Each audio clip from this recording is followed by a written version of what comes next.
तो आज हम बात करेंगे कि सिंपल पेंडुलम क्या है और ये किस तरह का मोशन परफॉर्म करता है। सिंपल पेंडुलम बनाने के लिए आप एक रस्सी लें, उसको एक किसी मैस किसी बॉब के साथ बांध दें और उसका दूसरा सिरा आप किसी हाइट के साथ या किसी सपोर्ट के साथ आप फिक्स कर दें और उसको बिल्कुल फ्रीली छोड़ दें, लटका दें। ठीक है, तो बेसिकली हमारे पास क्या बन जाएगा, एक सिंपल पेंडुलम। यहाँ पे मैं सपोज कर रहा हूँ, फर्ज करें ये छत है, छत के साथ हमने एक रस्सी को बांधा और रस्सी के दूसरे एंड पे एक बॉब लटका दिया। ठीक है, उसको बांध के लटका दिया, हमारे पास ये एक पेंडुलम बन गया।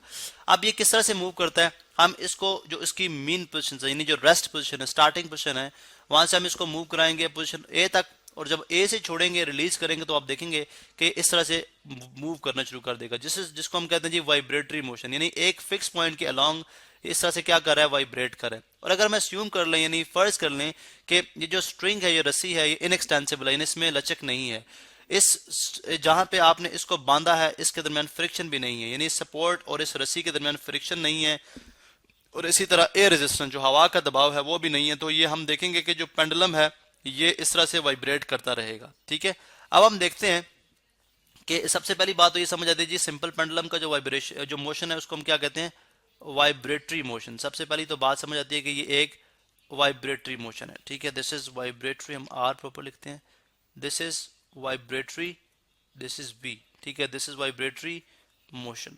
अब दूसरा हम देखेंगे क्या ये वाइब्रेटरी मोशन जो है इसको हम सिंपल हार्मोनिक मोशन कह सकते हैं।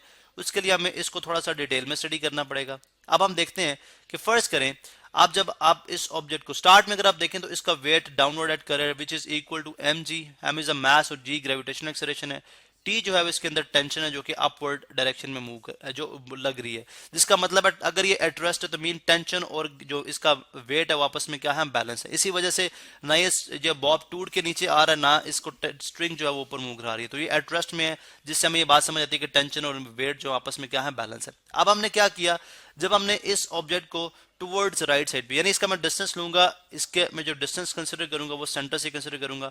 हमने क्या किया, इसको सेंटर से, यानी अगर ये पार्टिकल है क्योंकि बहुत सारे पार्टिकल्स हैं, हमने इस बॉब को यहाँ से मूव किया और पॉइंट ए तक ले गए।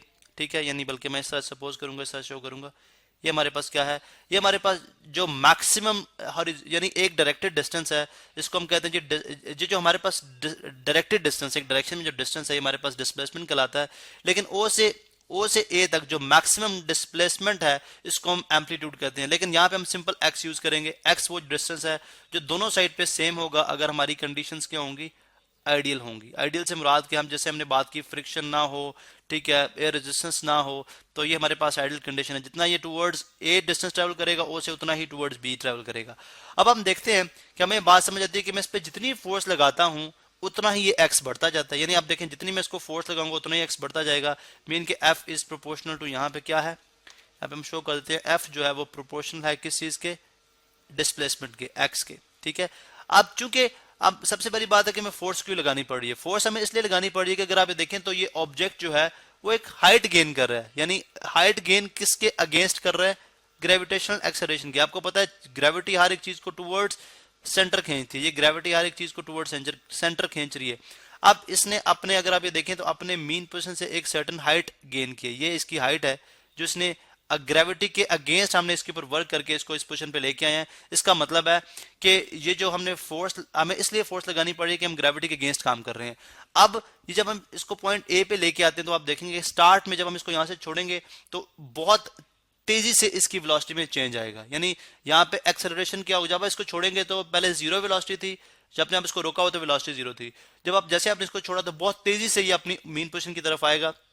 लेकिन आप देखेंगे फर्ज करें स्मॉल इंस्टेंट में अपनी वेलोसिटी के अंदर जो चेंज है उसको कम कर रहा है।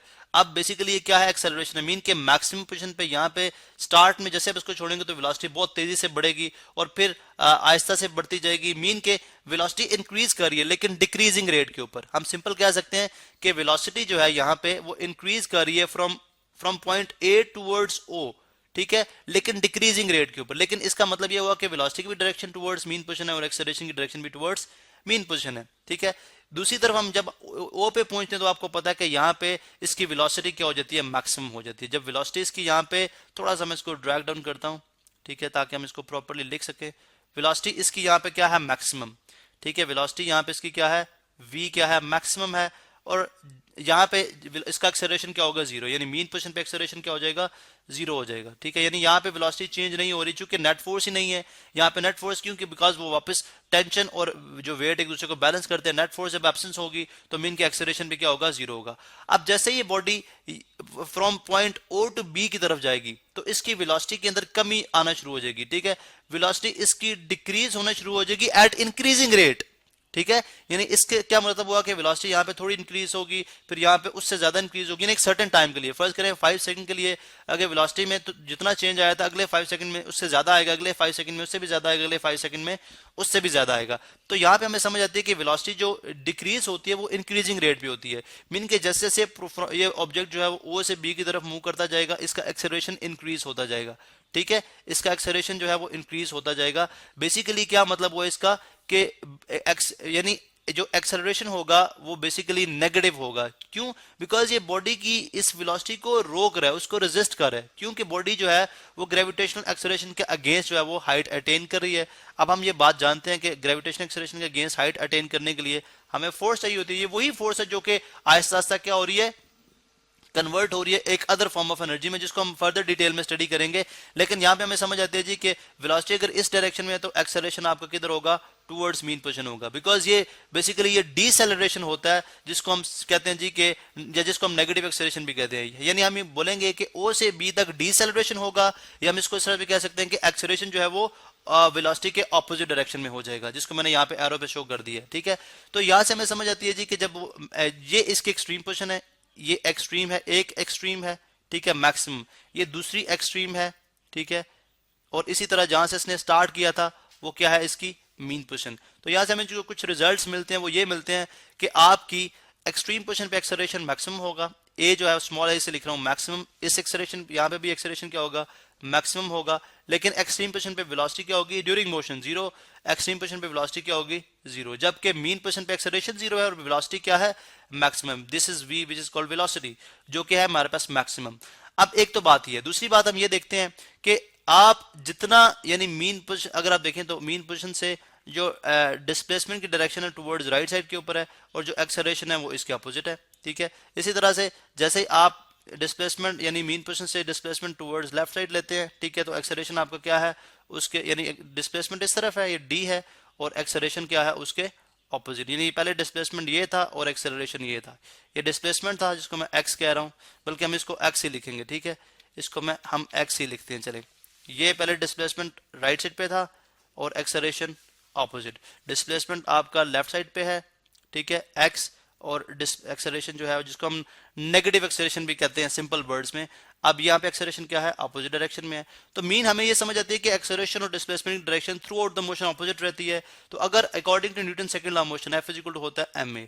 अब यहाँ पे एक्सेलरेशन ड्यू टू ग्रेविटी है, लेकिन जस्ट हम सिंपल पेंडुलम को की मोशन को स्टडी करने के लिए वो सिंपल हार्मोनिक है या नहीं है, हम इसको एक्सेलरेशन ही लेंगे। और अगर आप एफ की जगह ये वैल्यू रिप्लेस कर दें तो आ जाएगा M A is proportional to X, ठीक है।